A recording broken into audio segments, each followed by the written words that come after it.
कराड कलियुग लागलेला आहे आणि या कराड कलियुगामध्ये आपली बरीचशी मंडळी धर्मप्रचार करत असते आणि याच्यामध्ये आपलं विश्व हिंदू परिषद असेल, बजरंग दल असेल, तसंच त्या ठिकाणी RSS राष्ट्रीय स्वयंसेवक सेवा संघ त्या ठिकाणी महाराज कार्यरत निरंतर असतात आणि सदैव धर्मप्रचार करत असतात।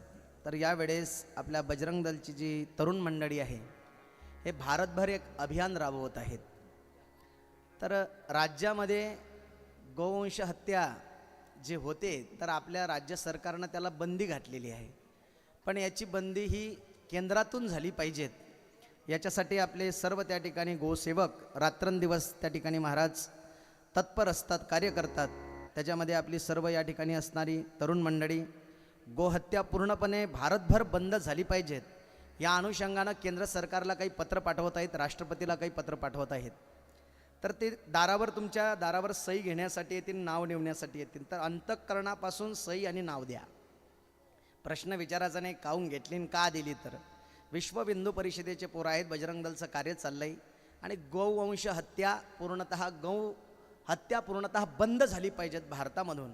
म्हणून त्याच्या कार्याला सुद्धा, त्या पोरांच्या कार्याला माझा मनापासून अंतःकरणापासून सलाम आहे। एकदा जोरदार टाळी त्यांच्यासाठी वाजवा।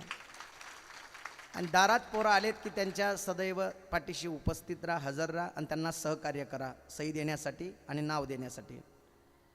आणि लोकांमध्ये हिंदू धर्माप्रती जो त्या ठिकाणी कट्टरपणा आहे तो निर्माण झाला पाहिजे असा यांचा प्रश्न आहे। तर मी अंतःकरणापासून सांगतो, आपल्यामध्ये हिंदू धर्माविषयी कट्टरता आणि आपलं रक्त केव्हा महाराज ताजतवानं होते माहिती आहे का? जोपर्यंत छत्रपती शिवाजी महाराजांसारखे आणि संभाजी महाराजांसारखे धर्मवीर त्या ठिकाणी यांचं चरित्र आपण वाचणार नाही तोपर्यंत कट्टर हिंदुत्व आणि धर्मप्रेम जागं होणार नाही।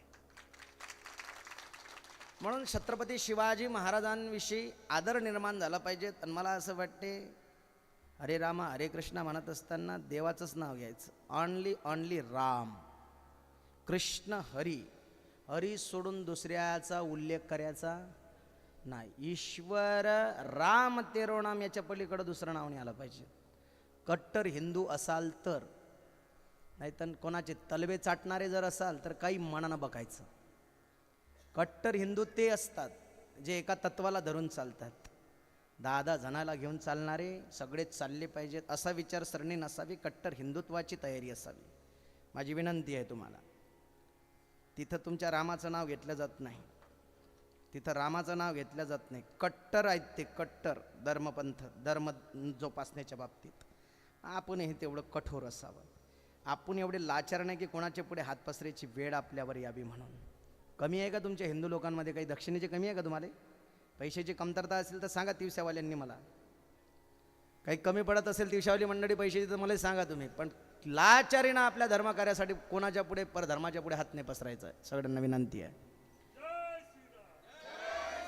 बोल। आणि एक गोष्ट सर्वांनी लक्षात ठेवा, भयंकर काळ येणार आहे याच्यापेक्षा बी। म्हणून आपल्या सनातन मुलींनी धर्म सोडून जाण्याचा प्रयत्न करू नका, नाहीतर तुमचे हाले TV वर दिसतातच। कशाला मरता? मस्त आपल्या धर्मामध्येच, समाजात धर्मात आहेत काही फरक पडत नाही। तुम्ही हिंदू धर्मात, मी तर एक स्वाभिमानी माणूस आहे आणि एक कट्टर हिंदू म्हणून तुमच्याशी संवाद करतो। हिंदू धर्मातली मुलगी हिंदू धर्मातल्या कोण्याही त्या ठिकाणी समाजामध्ये गेली तर आजच्या काळात आपल्याला त्या गोष्टीबद्दल दुःख नाही, पण सनातनाची मुलगी जर त्याच्या घरात गेली तर या गोष्टीचं फार दुःख आहे।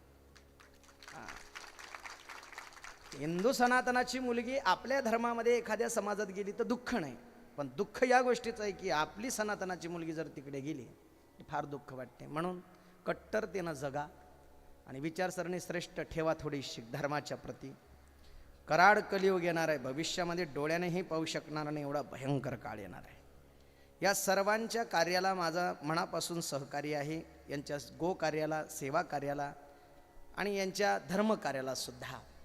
आणि त्यांचं जे अंतःकरणात इच्छा आहे की केंद्रातून गोवंश हत्या किंवा गो हत्या बंद झाली पाहिजे, हे त्यांच्या अंतःकरणात असणारी इच्छा भगवान श्रीराम आणि श्री संत गजानन महाराज, श्री संत नामदेव महाराज, निवृत्ती ज्ञानदेव, सोपान मुक्ताबाई, एकनाथ नामदेव, तुकाराम, सावता माडी, गोरा कुंभार, तसेच आमचे छोटागीर बाबा त्यांची ही इच्छा पूर्ण करो ही देवाच्या चरणी प्रार्थना करतो.